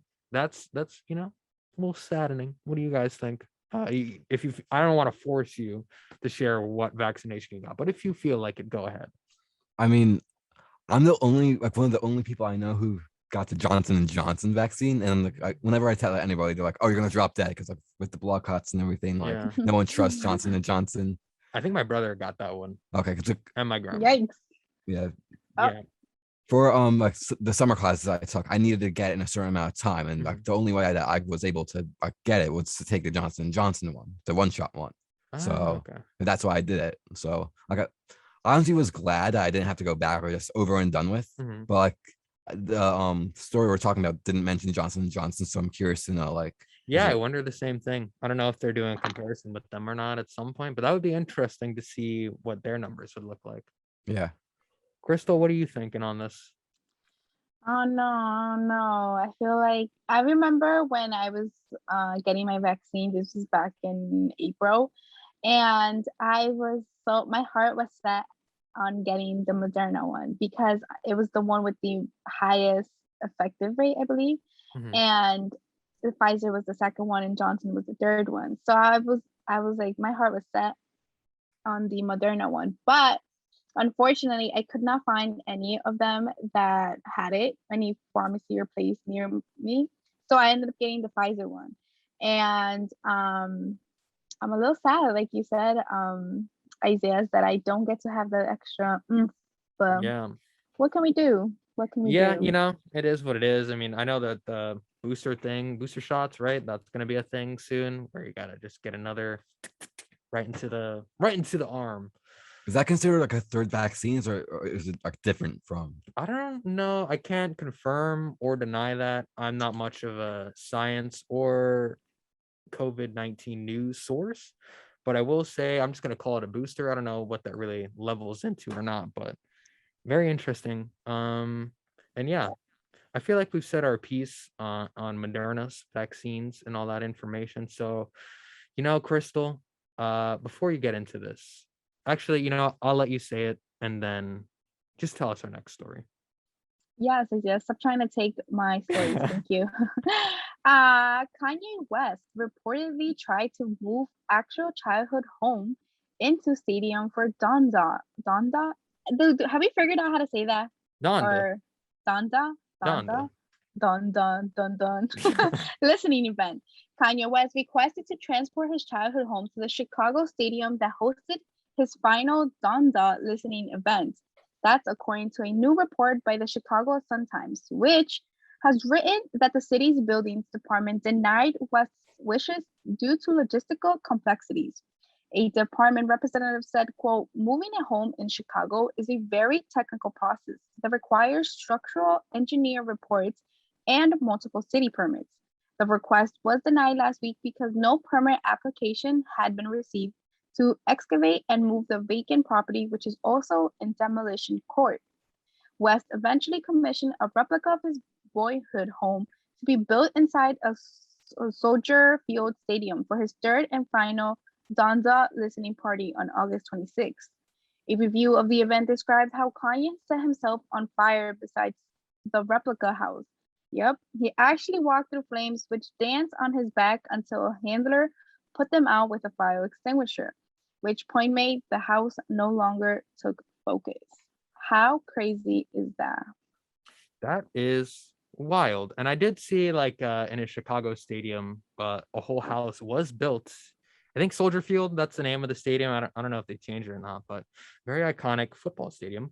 But I saw like images and just Kanye is a different kind of human being. And this, honestly, this whole process of like, it's not surprising at all because he's very unique and very out there and definitely pushes the envelope when I guess it comes to creativity.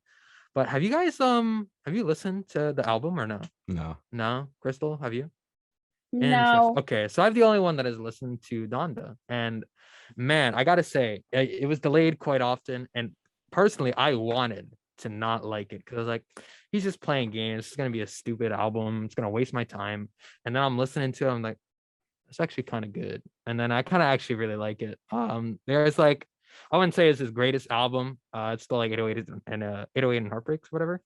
But yeah, I really actually enjoyed Donda. They have a couple really. There's one song that it's I forget it, Come to Life, I think, but it's actually a very beautiful song, which is unexpected from Kanye West, considering he made a song called Gold Digger. But yeah, I just thought the album was it kind of exceeded my expectations because I had very low expectations. Maybe that factors into it. But yeah, Do you guys hear what he wants to do with his name? what does he want to do? He wants to change it to just YE. That's it. Nope, that's all it is. Like, that's first, last name, everything. Huh. Well, okay. That's actually not as crazy, I feel, because wasn't it Prince that wanted to just like change his name as well to like be formally known as, but wasn't he just a symbol? I'm pretty sure Prince was just a symbol for a while, and then it was like the symbols, like I forgot what it was called, but then it's like formally known as Prince. Yeah. So a lot of artists kind of go through this phase. Like, what is it? P. Diddy has been called like so many different things. Diddy Dirty Money, there's 1,000 names. So a rapper changing his name, I feel like is pretty normal at this point. True. Yeah. That's probably the most normal thing Kanye West has done in quite some time. But yeah. So you guys, I think, go ahead, Crystal. I was gonna say, Kenny, our producer, told, and it's true, I googled it, is this Kanye West's 10th studio album is a tribute to his late mother, Donda West, who passed away 14 years ago. So that's pretty cool because I actually did not know where the name came from. And it's kind of a pretty unique name if you think about it. Yeah. Donda. I've never heard anybody else with that name. So it's Yeah. kind of pretty incredible. If he were to change, if Kanye West were to change his name, I feel like A, nobody would be surprised, or B, nobody would hesitate to call him whatever it is he's going by now. Because I feel like that's kind of his brand. Just kind of be really, in what I see as weird or unique, and just really doing whatever he wants to. But I guess we'll have to wait and see if he actually changes his name. Yeah, and the thing about the Ye thing too is that a lot of people have already called him Ye, so it's not really going to be like a crazy transition to like yellow esophagus. I don't know how those two words got into my mind, but on that point, if you guys are interested, I would honestly maybe give Donda a shot. Some of the songs are definitely misses for me, but a lot of them are actually pretty good and very artistic. But we are going to take another break, and we'll be right back here on the Morning Buzz. Stay tuned.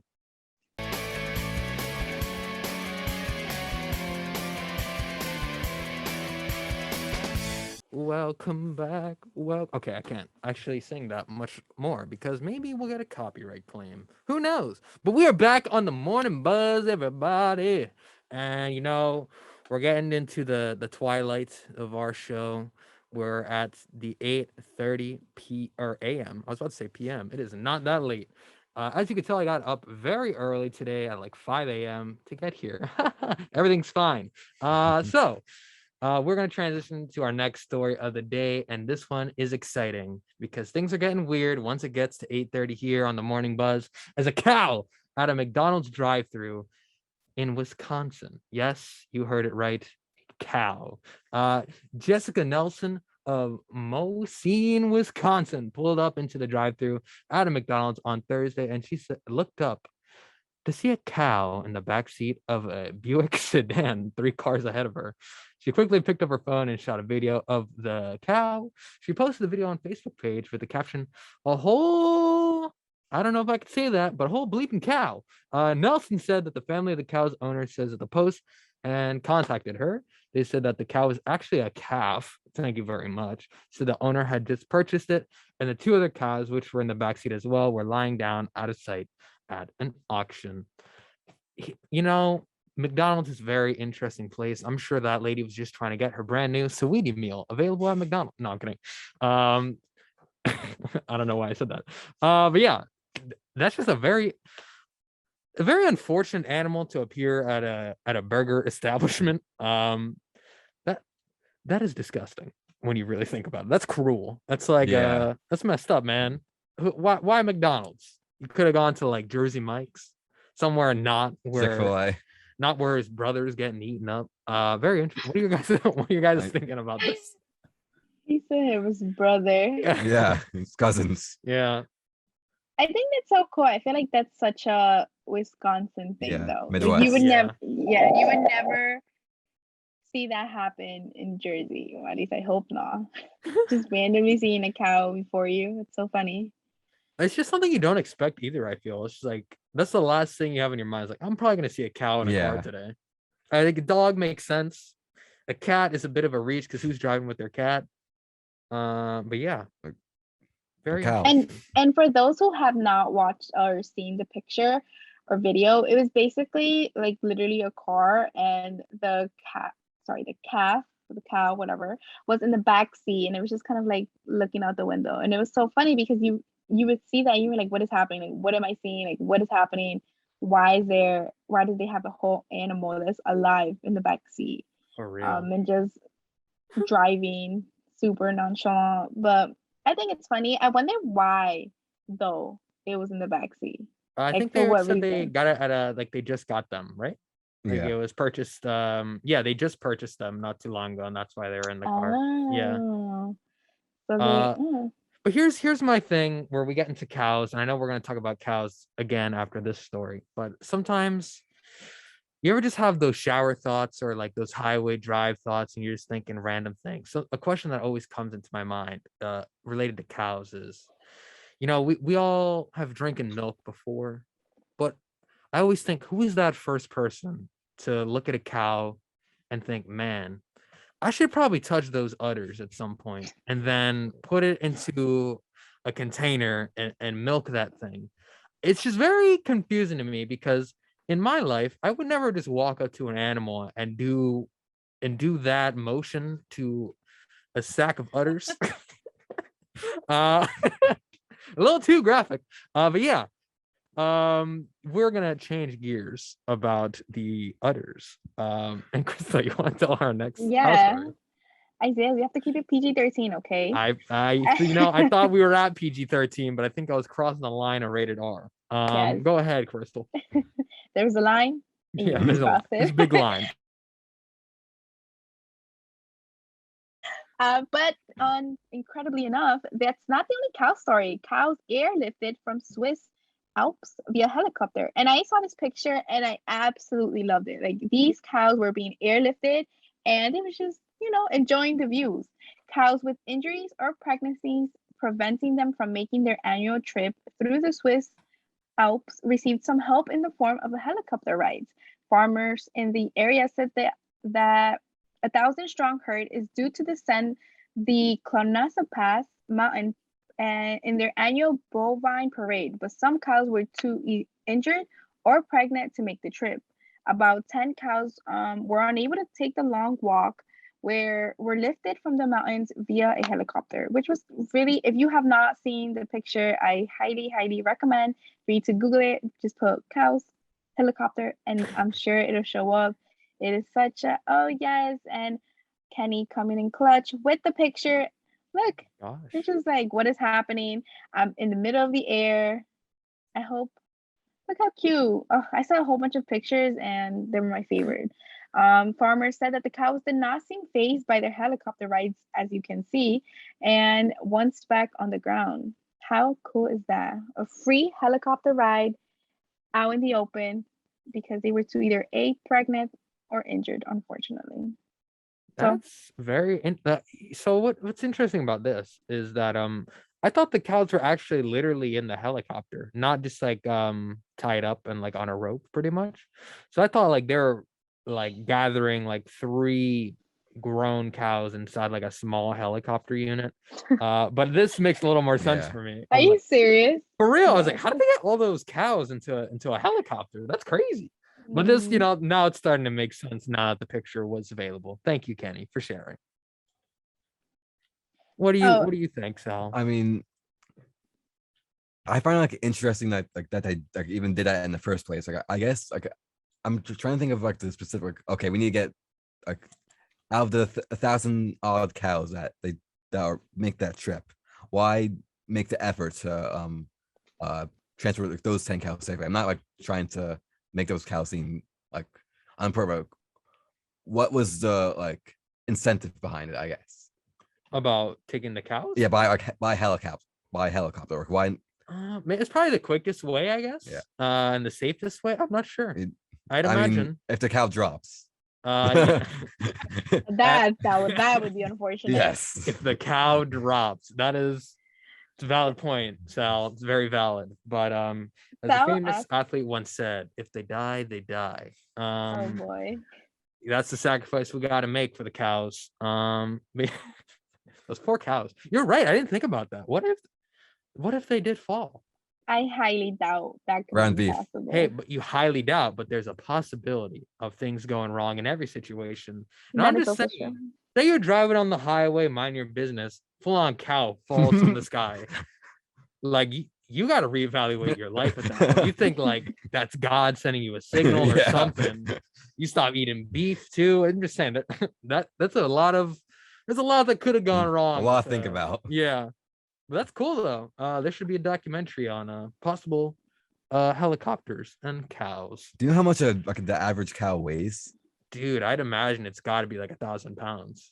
That thing's huge. Isaiah, Yeah. you are stretching it. A cow cannot weigh 1,000 Wow. pounds. Have you seen I a cow? don't know. I'm talking Yes, about a I've seen big a cow. like a thick Yes. cow. I've milked the cow too. I was like, doo. But see, Is that the an noise it average. makes? Oh my God, the average cow weight is 1,200 pounds. Oh, look who looks so smart now. Mr. Isaiah Ramirez here, holding it down because he knows his animals. 1,000 pounds, and I was under. You thought it was gonna be what, like 300 pounds, Cristal? Like 500. No way! Those things are massive. A male adult bull, the average weight for a male adult bull is actually 2,400 pounds. See, bulls are even bigger. I'm telling you, they're thick.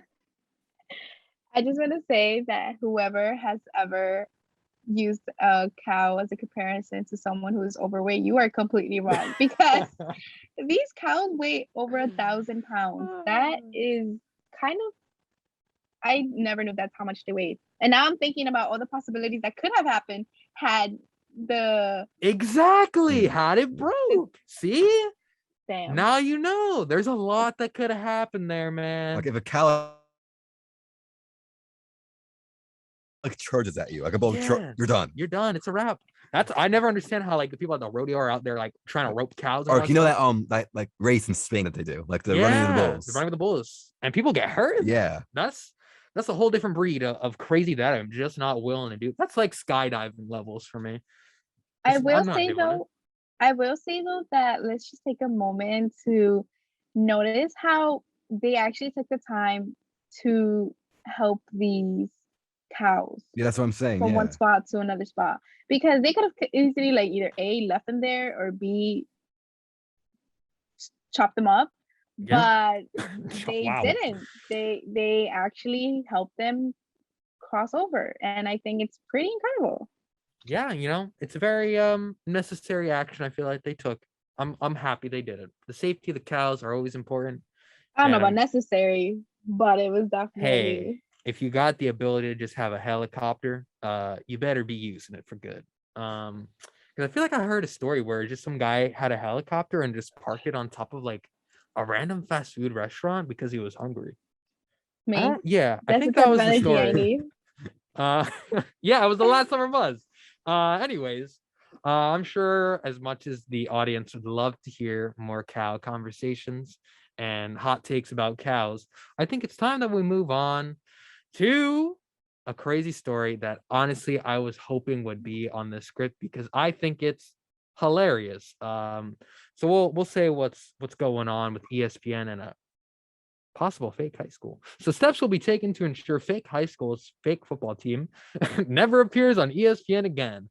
Somehow, ESPN aired a football game between a real and very good football team and a faked up team from a fake high school. First, commentators were confused and worried about player safety during a broadcast where the teams were comically or dangerously mismatched. The broadcast team for ESPN was in shock. They struggled to fill an airtime while the blowout took place, and they mentioned that they were unable to verify Bishop Sycamore's story. That led to commentators ultimately bringing up the concern that they had for the safety of the players involved. This caused a huge stir on social media, but it was nothing compared to what took place after. More details about the program emerged on Monday, and things have snowballed from there. Then it was discovered the team has played a game 24 hours prior, which, for those who don't know, football, very physically intensive sport, and you probably shouldn't play back-to-back football. Shortly after it, it was uncovered that the high school team's roster was suspiciously full of postgraduate students. It did not take a long time to find out the fake team was just potentially from a fake school. In fact, some players were juniors, college students, meaning that they are older than high school athletes. Yes, you heard it here. They had a roster full of JUCO players. Okay, so because I know a lot of information, probably more than I should about this story, and this is absurd. So it was IMG Academy versus Bishop Sycamore High School out of Ohio. And IMG, for those who don't know, is like a sports academy that's really focused on football. So they have a lot of like D1 bound athletes. So they're a very talented team. And then so they're playing Bishop Sycamore out of Ohio, and no one has any clue what a Bishop Sycamore is because it has never existed, and it's not even registered with like the Ohio State Commission for football. So the fact that they were able to get to ESPN and have this game happen, and no one was like, maybe we should see if this school is real, is a bit wild. And also, they were practicing just at a public park that's not even on a football field. This team, it's full of JUCO people, so obviously they have graduated high school. The coach actually had an arrest for his warrant, I believe, which is wild considering that I just don't understand how any of this happened. And you know what's the funniest thing to me is that they're playing literal high school students, and these kids, no, well, this school had like 20-year-olds on it, and they still lost 58-0. Like, it was a blowout, and I think that's the saddest part. But if you watch them come out of the tunnel, it's like, oh my god, these teams do not look like they are on the same level at all. Because the other team, like, they're hyped up, and the Bishop Sycamore comes out, and they do not look like a real football team, even just like with the uniforms that they're wearing. Man, it was hilarious to see that was a possibility of happening, but it happened. And shout out to the IMG though, because you could just have that flex, like, yeah, I beat a whole group of like 22-year-old in high school. So this story is I can't wait for the documentary to come out about this one. I'm sure ESPN's already got the 30 for 30 planned. What do you guys think about this? ESPN is the number one sports news network in the world. I don't understand like how they don't vet this stuff out. Like, Yeah, they should have people doing that. Someone got fired for sure. Yeah, I would think so. Even the commentators were like, I was seeing like some clips of it online. They're like, we cannot confirm that any of these players actually have Division I offers, because the coaching staff and the students had been telling like the commentators in like pre-production meetings that, yeah, we have tons of D1 offers. We're going to like these big schools and all this stuff. And then it comes out like their quarterback has 3 different huddle pages. And for those who don't know what huddle is, it's like a thing where recruiters or scouts can see like your highlights and all this stuff. So this guy had 3 different huddle accounts as the same guy, but then he also has like from 3 different states or something like that. So it's just everything about this whole thing was so wrong.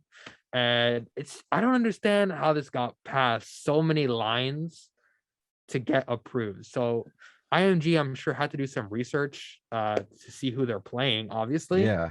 And how they were like, oh yeah, we could play this team. And then how the state of Ohio is like, oh yeah, it's a football team. We're just not even gonna acknowledge this. I just can't believe this is real. Like, I was like, this is fake. Like, this is just some random social media meme because they're a bad team. But no, they're a fake school. And then if you see like their address of the school, it's just like a random house in Ohio. So yeah. I'm trying to find like a video or something because I'm confused as to how they didn't notice. Like, they had uniforms and everything. Yeah, they had uniform, like they looked like a team, but they definitely looked like they were outmatched. And I think their roster was also significantly smaller than IMG's. So I think a lot of those players were playing like a lot of snaps of football right there. But yeah, this is I don't under ESPN really need like I get like football is a popular thing, but you probably could have played like college lacrosse or something instead of this game, I would imagine. So yeah, I think I've said my piece on this story. I honestly can't wait for more information to spew out from this. It's because it's such a weird scenario that you don't ever expect to happen. Yeah, and my other thing is like the players on the fake team. Like, what prompted you to join this team and do this? That's interesting too. I don't What is the know. reason? Yeah. What is the purpose? I'd imagine are you maybe that some of bored? them didn't know. Maybe it was just like the coaching staff knew, and then the kids were. I don't know because they're 22. Yeah. So yeah. There's a lot of questions that still remain unanswered, and I just can't wait for more information to come out about this because it's just an odd scenario. But for all of those like myself who is getting sleepy by this sports talk, let's move on to another story that's a bit more on the weirder side. A pile of raw chicken on airport luggage carousel prompts warning from TSA. When transporting perishable items like raw meat, the TSA recommends that it's placed in a sealed container with ice or dry ice. The organization recently shared a video of an incident that shows why this is important.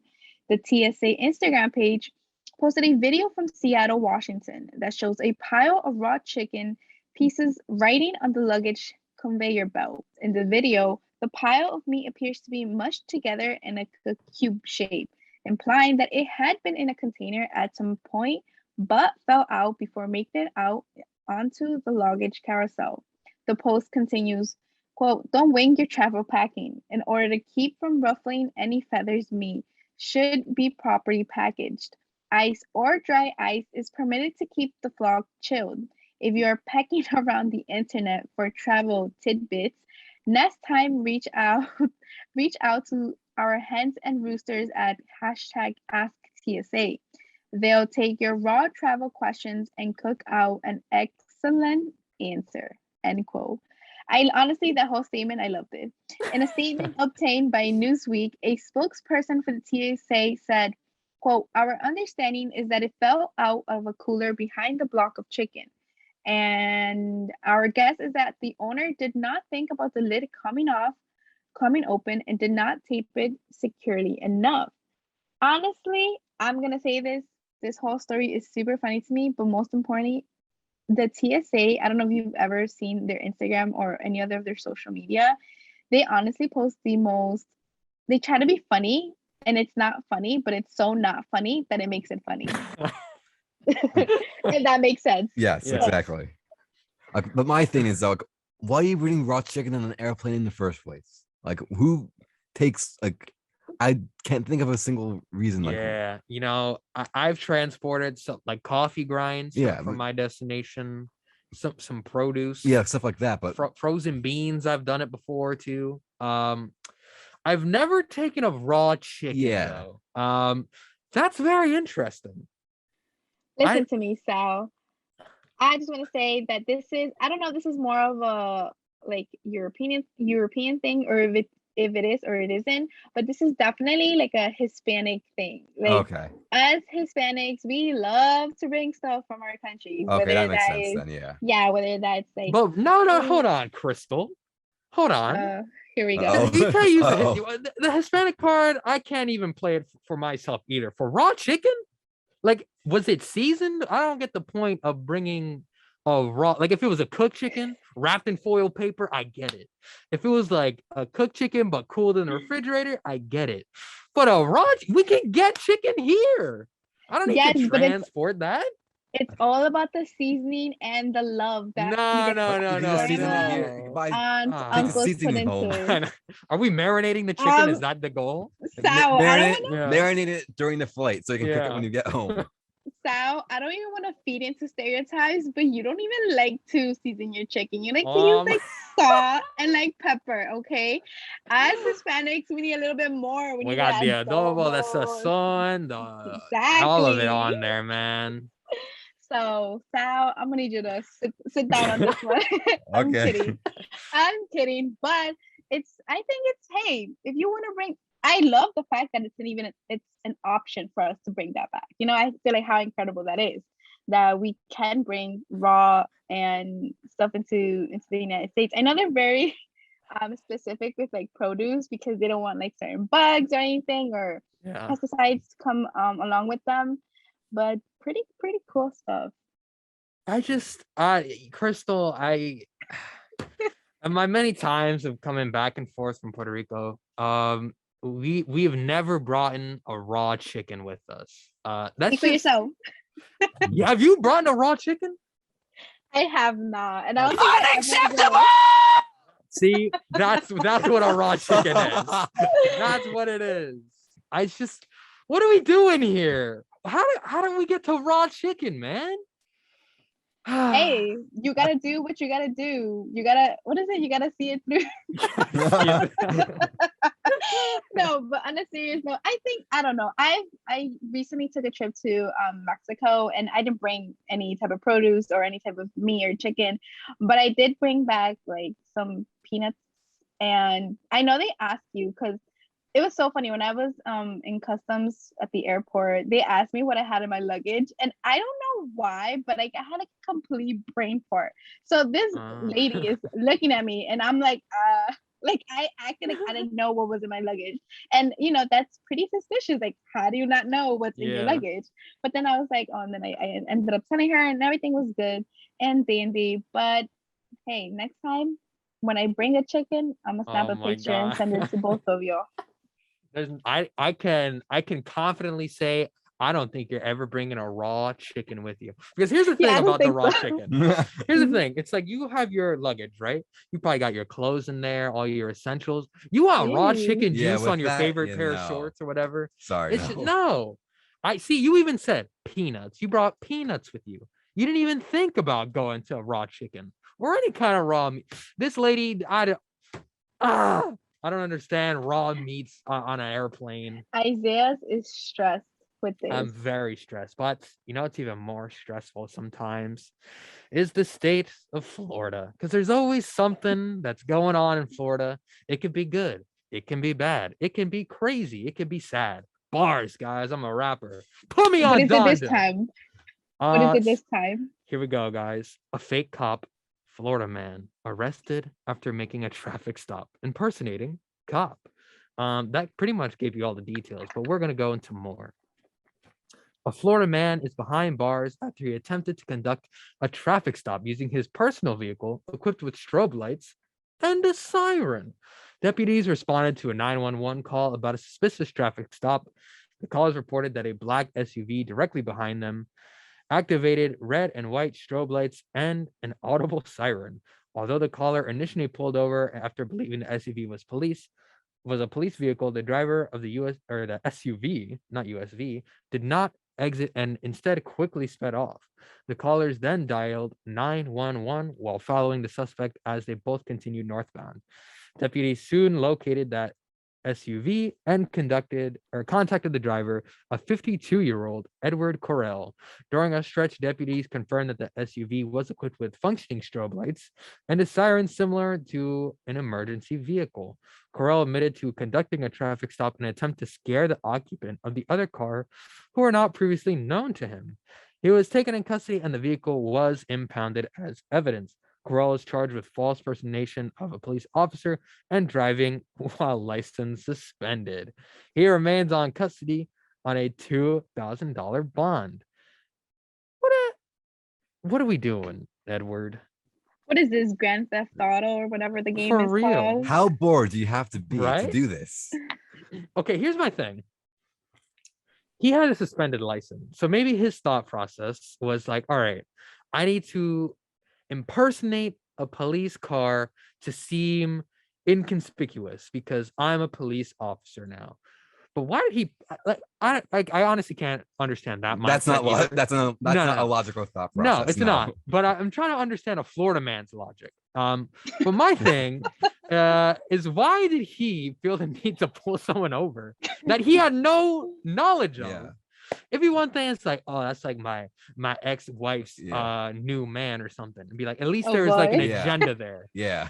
There's no agenda. It's just random. He's like, nah, I felt like pulling someone over. But like, props to the guy who he chased and like pulled over, and like that guy followed him. And Oh yeah. yeah, props to him. And yeah, props to him for speeding off too, for being like, I don't think this is a cop, man. Yeah. Because I probably wouldn't be able to identify either or. I'd Yeah. probably just be so panicked that there were lights behind me. What are your guys' thoughts? How would okay? I want you guys to put yourself in the opposite car, and then you just got pulled over by Edward. What's going on through your head? As he pulls me over, I'm thinking, okay, what did I do now? But as he pulls away, I'm thinking, okay, this isn't right. I don't know if I chased after him or not, but like that would just be so confusing to me. Like, what's okay? You're gonna pull me over, but then you're gonna go away. That doesn't make any sense. I would be petrified because, well, first of all, I don't drive. That's number Yeah, me one. So I don't really know how all of that stuff, like good stuff, works. But I feel like I would be petrified because it's like Sal said, my initial thought would be like, well, what did I do? And then two, I feel like cops, when they do like a traffic pull, whatever it's called, they're very specific on how they do stuff. And, if you see someone who's not following, I guess, typical procedures or, movements or questions and like that, it's kind of like, what is happening? And then I feel like this could have ended very badly in terms of what if I know that he wanted to do it to scare people, but what if he wanted to like harm people? And he would have pulled people over, and then because I've watched shows and movies, and yes, that is fiction, but it could have also been I'm sure it has happened. I hope it doesn't, but I'm pretty sure it has happened where people say they're cops and they're not, and then people either let them inside their house, let them inside, just to do things, and then it turns out that they're not, and then they are just there to harm them. So this could have also ended up badly. Yeah, who knows what he could have done if that man hadn't chased after him and called 911. Like, we don't know what he was planning. Yeah, I think that's a valid point, because especially someone from Florida, you really don't know what their real true plans are. Could have just taken them and eaten them for all we know. From Florida, because Fed him to the crocodiles. Yeah, I mean, it's just a different breed of people that are out there. But yeah, guys, I hate to be the one to say it, but we've almost been on air for 2 hours, which means we are actually pretty much done with the show. So special thanks to Sal for coming in, filling in for Ali Leach, who's going to be our normal newscaster. And yes, thank you, Cristal, for coming in, being my co-host. We're going to be doing a lot of shows together this year. Super exciting. Unfortunately, you're going to love me. And yeah, that's me for Isaiah, and Kenny behind the scenes producing for us. Shout out to the ghost of Kenny. He doesn't talk at all on Wednesdays, but he's here in spirit. But until next week, guys, goodbye and enjoy your day.